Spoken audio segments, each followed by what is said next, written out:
আসসালামু আলাইকুম ওয়া রাহমাতুল্লাহি ওয়া বারাকাতুহু। সুপ্রিয় দর্শক শ্রোতা, দেশের মানুষের চরম অশান্তি চলছে, অনিশ্চয়তা চলছে। বিদ্যুৎ গ্যাস আজকে চরম দুরবস্থা হয়ে গেছে।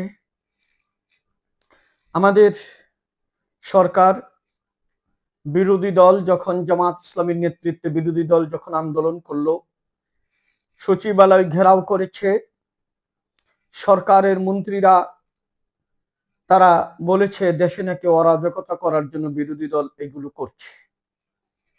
আর বিদ্যুৎ মন্ত্রী ইকবাল হাসান টুকু সাহেব তিনি বলেছেন যে দেশে কোনো লোডশেডিং নেই। এটা অত্যন্ত দুঃখজনক। আওয়ামী ভাষায় এরা কথা বলে।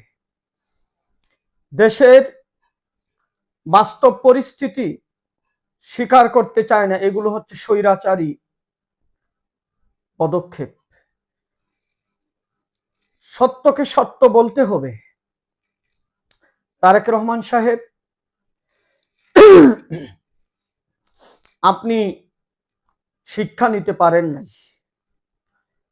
এই ইকবাল হাসান টুকু সাহেব বেগম খালেদা জিয়ার সময় তাকে বিদ্যুৎ মন্ত্রণালয় থেকে বহিষ্কার করা হয়েছিল। আপনি আবার তাকেই বেছে বেছে দিয়েছেন বিদ্যুৎ প্রতিমন্ত্রী।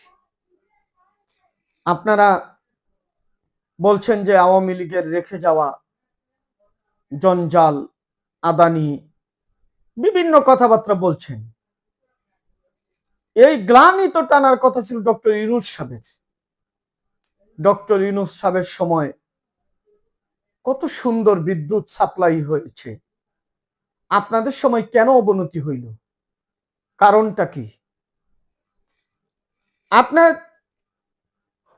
পরিস্থিতিকে আপনার মূল্যায়ন করতে হবে। মানুষের পালস বুঝে আপনাদেরকে কথা বলতে হবে।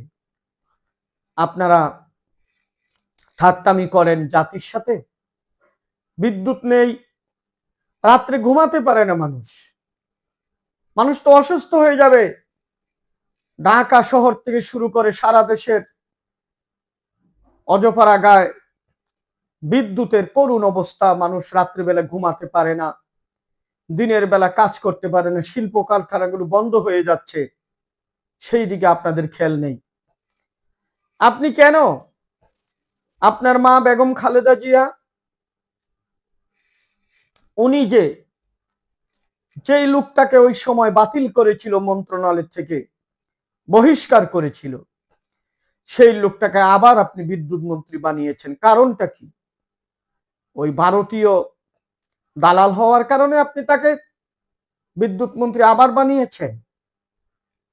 বেগম খালেদা জিয়া দেশনেত্রী, তিনি ওই সময় ডেকে এনে মাহমুদুর রহমান স্যারকে বিদ্যুৎ উপদেষ্টা বানিয়েছিলেন। বিদ্যুতের উন্নতি হয়েছিল। ডক্টর ইউনূস সাহেবের সময় ফজলুল করিম সাহেব, ওনার যে পদক্ষেপ, সততার কারণে বাংলাদেশের মানুষ বিদ্যুতের কোনো সংকট পায় নাই। ডক্টর ইউনূস কি আলাদিনের চেরাগ বাতি জ্বালিয়েছিল? কেন? আপনাদের এই সময় দেশ 18 মাস চলার পরে ডক্টর ইউনূস সাহেবের সময় বিদ্যুতের কোনো অভিযোগ হইল না। জিনিসপত্রের দাম ছিল মানুষের হাতের নাগালে। মানুষ রাস্তাঘাটে বলেছে ডক্টর ইউনূস সাহেবকে দেখলে যে 5 বছর শত শত আন্দোলন দিয়ে রাস্তাঘাট ব্লক করে ঢাকা শহর অচল করে দিয়ে বারবার আপনাদের ইশরাক সাহেব তিনি নিজে ঘোষণা দিয়ে ঢাকার মেয়র হন। এই সমস্ত বাটপারি কাজকর্ম করে লোকটাকে আপনারা অতিষ্ঠ করে দিলেন। আজকে আপনারা দেশটাকে এই দুরবস্থায় ফেলে দিচ্ছেন কেন? দলের ভিতরে আপনারা বাহিরের লোক এনে কি নিয়ে আপনারা তাকে দায়িত্ব দিলে কি কোনো সমস্যা? বেগম খালেদা জিয়া তো এগুলো করেছিল।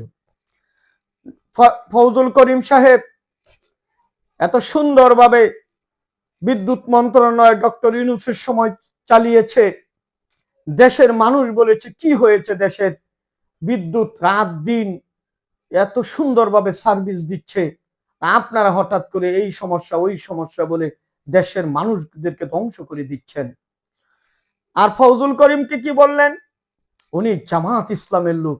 আরে ভালো লোক, সৎ লোক, সবাইকে যদি জামাত ইসলামী করে করে সরিয়ে দেন, দেশ চালাবেন কেমনে? আপনার দলের লোকও যদি ভালো লোক হয় তাকে আপনারা জামাত বলবেন।